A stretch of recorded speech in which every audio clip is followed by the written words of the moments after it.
Another day, another video. Welcome back to the channel, everybody. Today we're watching the 10th episode of the 7th season, The Big Bang Theory. I hope you guys have been enjoying it so far. If you like today's full episode, this is available for in the link in the description below.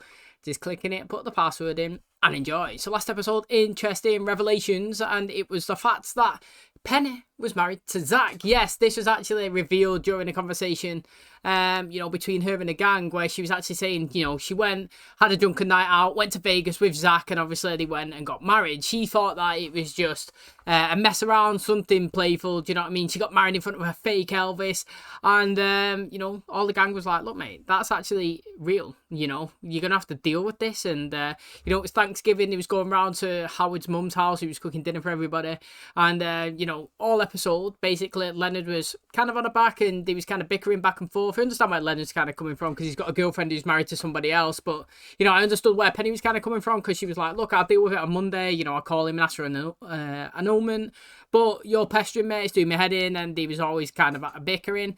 Interesting, though, she actually called Zach and was like, look, just come round here, let's get it sorted now, and he turned up. So it was a Thanksgiving dinner with her boyfriend and her husband all at the table at once. Zach seemed pretty cool with it. He signed the letters anyway. Do you know what I mean? That's obviously, going to end their marriage. But it was just an all-round interesting episode. The gossip was rife. We had Howard, Bernadette, and Amy all in the kitchen cooking, all trying to listen in on what's going on between, obviously, Penny and Leonard. And we also had a bonding moment between Bernadette's dad and Sheldon. He was watching the football, he was drinking the beers, he was getting closer together. Howard was feeling left out, he was calling him names, he was kind of, just making fun of him, having a joke, but he got upset and Bernadette come in and told them all off, which again was really interesting. But, that was a fun episode. I did enjoy it. If you do enjoy today's, please smash like, it really helps out. Subscribe if you're new, and as always, let's jump into today's episode.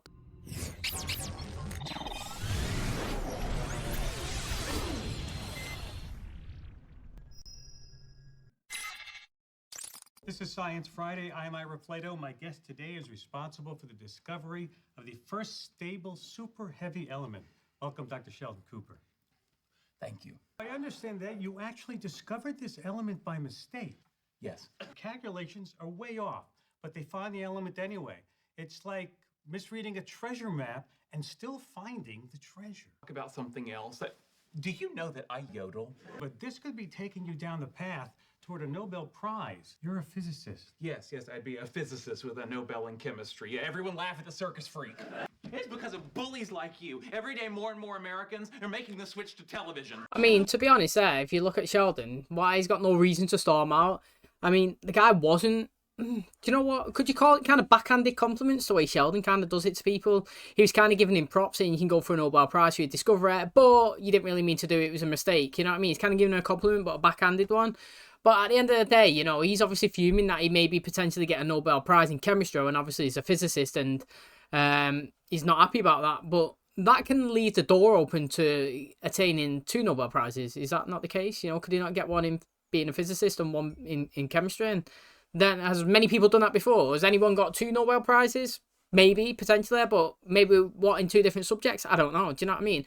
I would see that something positive for Sheldon. I'd actually try to gain something out of it. You know what I mean? The first person to do it, maybe. President Siebert, I don't know why you're yelling. You're the one who made me go on the radio. Well, if the university needs money so badly, perhaps you should start a swear jar. Whoa, that one's worth $1. I know you don't like it, but every time you do an interview, it raises the profile of the university. How can you not be happy? You're tall, thin, and famous. Oh my God, I'm jealous of Sheldon. You know what this is like. Being celebrated for something you wish you never did. You clearly haven't been with me at Mardi Gras. Want to pause the video game and help me clean up? I'm cleaning up. Look at the mess the Joker made of Gotham City. Come on, it's your friend who's coming to stay here. Howie. I promise I'll help out the rest of the week. The rest of the week? You said it was just going to be a night or 2. If I told you a week, would you have said yes? No. Well, then you left me no choice. He's bringing cinnamon? For a whole week, the nerve of some people. Here comes the Embarrassment Express. It stops at Fraudville. Wonder Blunderbird. Why are you here? Amy said you were having a rough time, and I thought maybe we could talk. So 3 people in my room, and it's starting to feel like a discotheque. Sheldon, you said you were unhappy getting attention for something you wished you never did. yeah, I know a little something about that. Actually talking about when I was a kid on Star Trek. Know-it-all boy genius with an eidetic memory.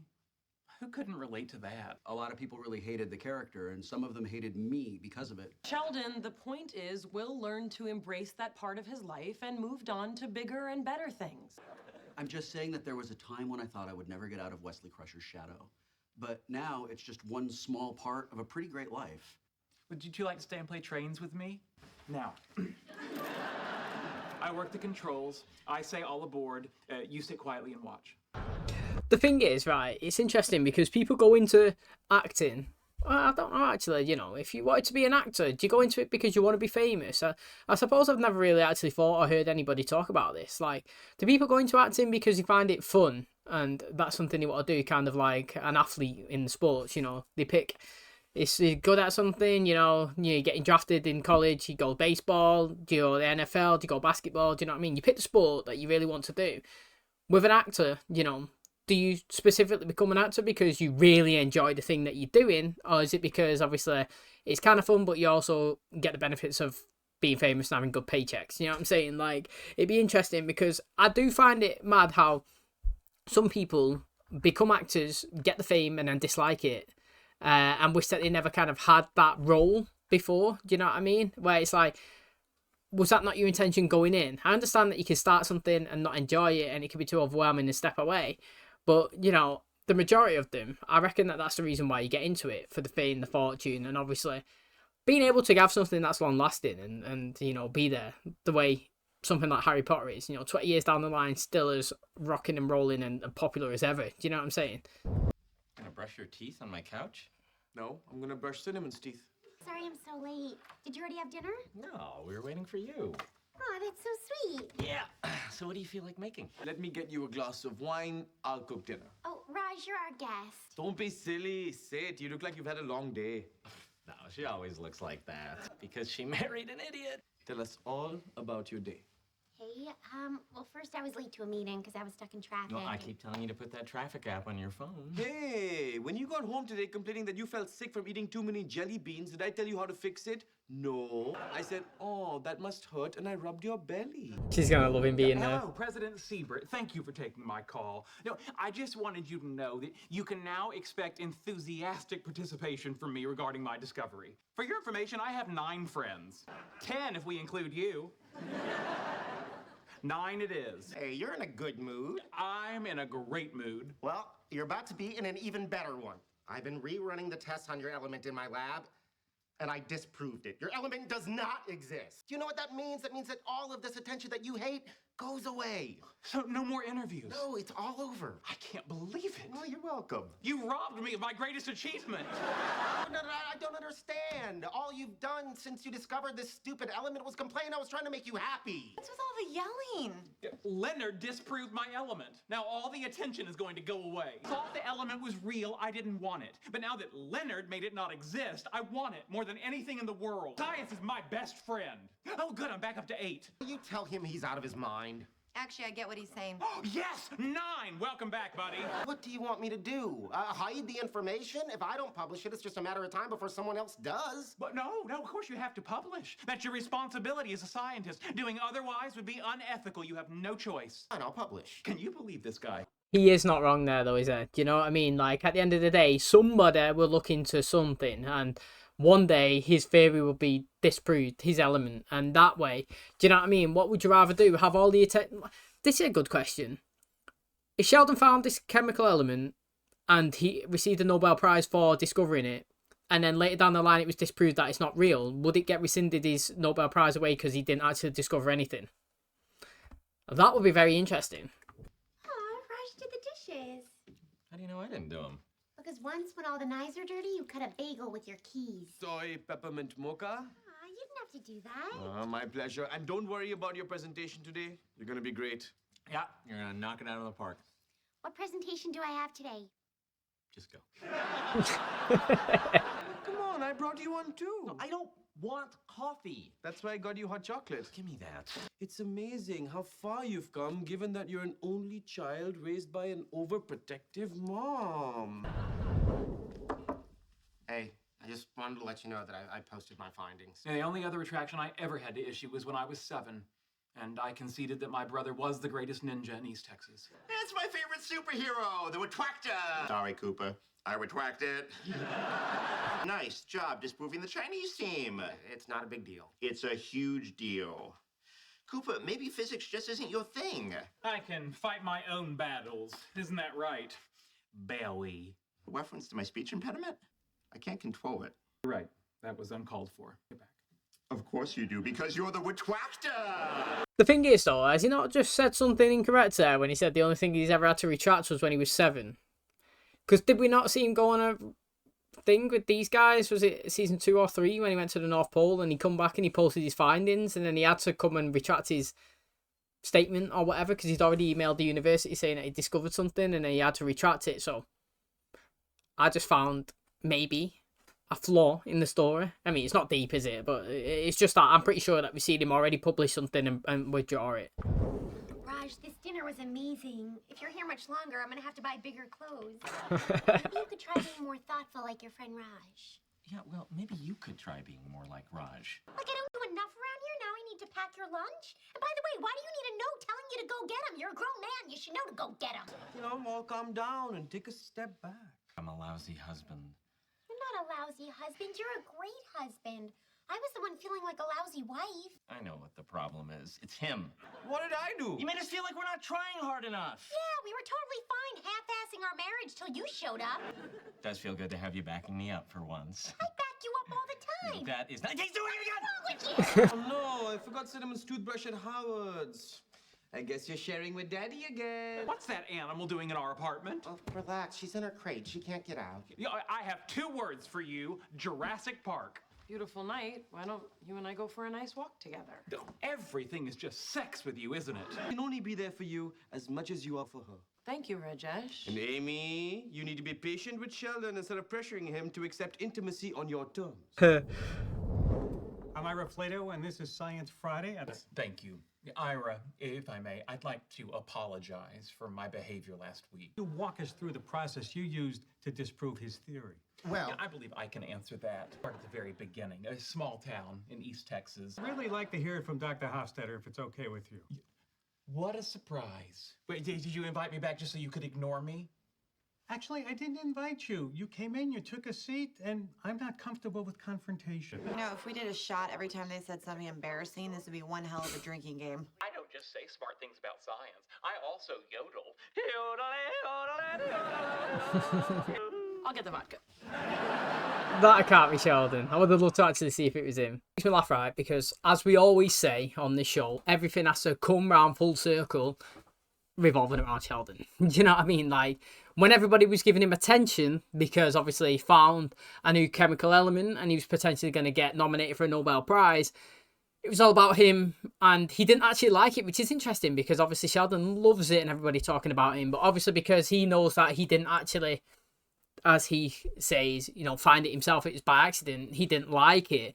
But then again, when somebody actually disproves his theory, do you know what I mean, and shows that he's actually not created anything and he was in the same position he was before he sent it, was it the Chinese scientist that actually, you know, said that he discovered something, and then obviously Leonard countered that and disproved it, instead of actually Leonard having all the attention because he's the one that's actually done, well, not the discovery, but he's kind of discovered that it's not true. Sheldon has to make it all about himself again. You know what I mean? And it was interesting there. He's like, why are you having me on the show if I can't speak? And the guy's like, look, mate, I didn't even ask you to come in. To be honest, you know, I wanted to have an interview with Leonard and you turned up, obviously, because he's his roommate. And now you're trying to make it all about you and it's just making me uncomfortable because I don't like confrontation. So, you know what I mean? Like, even when it's all attention for Sheldon in a positive way, you don't like it, and when it's not about Sheldon, it's about somebody else, he tries to switch it all and be about Sheldon again. Consistent with his character, that's the one that we love, and it just makes you laugh every time that he does it. That is going to wrap up today's episode. Thanks so much for checking out the channel today. Hopefully you guys enjoyed it. So, you know, it's kind of interesting because, you know, all episode that he's moaning about this thing that he's found and that it's not actually him, it was somebody else that found it by his mistake. And you know, when Leonard's actually done something that he thinks is a positive and he's tried to actually help him, because obviously knowing Sheldon and the way he is, he's just going to moan and moan and moan consistently. He feels like, yes, I've done something good. He don't have to get credit for something that he's never done and I can finally disprove it and he can be back to himself. He's actually upset, and I actually really do like, you know, analogies are good. They actually are, because sometimes an analogy will put things into perspective. And when what is it now? Penny actually turned around and said, look, mate, it's kind of like, you know, you want to be with somebody and then you don't. And then when you actually when they break up with you, you're like, my God, mate, I want to actually be with them. It's like you want something that you can't have. And this whole time you had it, you didn't want it. And when you've not got it, you really want it again. And it really puts it into perspective that that is facts. It is true. And I like the fact that, you know, Crip Kid come in, he was taking the mickey out of him. He was laughing at him. You know, the Retractor is actually a pretty good name, to be honest. And, you know, it does fit the situation. And Sheldon's come. He's took the mickey out of his speech. He's kind of upset about it. Sheldon said he's sorry, retracts what he said, and he's like, of course you do, because you're the Retractor. You know what I mean? So, I don't know. I thought it was funny. He is good cricking, and honestly, try and talk like him. It is literally solid. Try and do a consistent, like, I don't know, sentence in the way that he actually does his speech, and you realise that, wow, like, that is some good acting. Unless he actually talks like that in real life. But if he doesn't, it's like really, really, really good acting. So, you know, I thought this episode was quite fun, actually.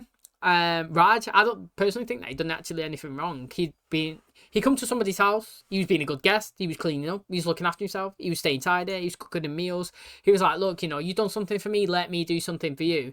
It's not his problem that him being nice and being a helpful, thoughtful person is kind of highlighting mini flaws. I'm not saying it's a massive flaw in each of the characters, but like mini flaws in people's lives that then they kind of flip it on him that he's the problem. Do you know what I mean? Like, the fact is, if Howard doesn't know what his wife's, you know, day is, or ask her how it's going, or offer to do some cleaning / you know, say well done, or I hope that your presentation goes well, you know, that's kind of on him. Raj isn't actually doing anything. He's just being a nice person and taking some interest in somebody's life. And it's highlighting a small flaw in Howard that making him a little bit insecure, that is making him look bad. That's kind of what it is. Them two was, in the end, insecure about the way they talk and show each other affection and interest in information, because obviously Raj is hardcore and he, you know what I mean, he shows all of it.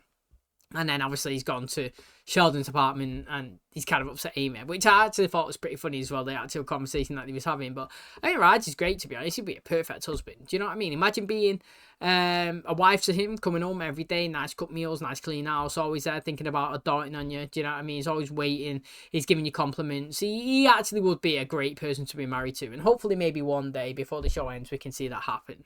But thanks for checking out today's episode. I hope you guys enjoyed it. If you did, please smash like, really helps out. Subscribe if you're new. And as always, I'll catch you in the next one. Cheers, guys.